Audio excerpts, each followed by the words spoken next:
आगामी विधानसभा निवडणूक महाराष्ट्राच्या अस्मितेच्या अस्तित्वाची लढाई आहे।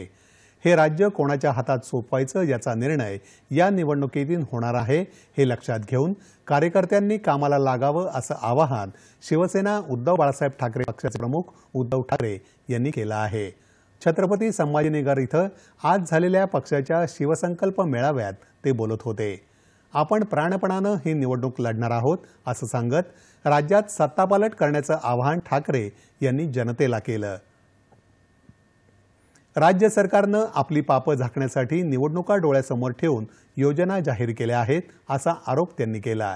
शेतकऱ्यांची विजेची पूर्वीची थकबाकी पण माफ करावी, याच अधिवेशनात त्याविषयी निर्णय घ्यावा अशी मागणीही त्यांनी केली। मोदी सरकारच्या 10 वर्षातल्या योजनांची किती अंमलबजावणी झाली याचा शोध कार्यकर्त्यांनी घरोघरी जाऊन घ्यावा असंही ठाकरे म्हणाले।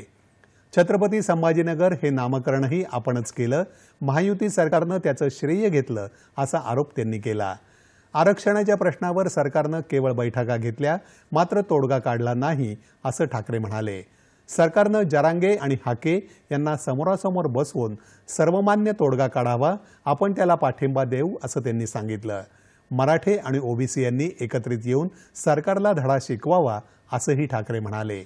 शिंदे यांच्या शिवसेनेनं लोकांना फसवून धनुष्यबाणाच्या नावानं मतं घेतली असा आरोप करत यावेळी कार्यकर्त्यांनी घरोघरी जाऊन मशालीचा प्रचार करावा असं ते म्हणाले। पक्षाचे नेते अंबादास दानवे आणि इतर पदाधिकारी यावेळी उपस्थित होते। भाजपच्या काही नगरसेवकांनी यावेळी ठाकरे यांच्या पक्षात प्रवेश केला।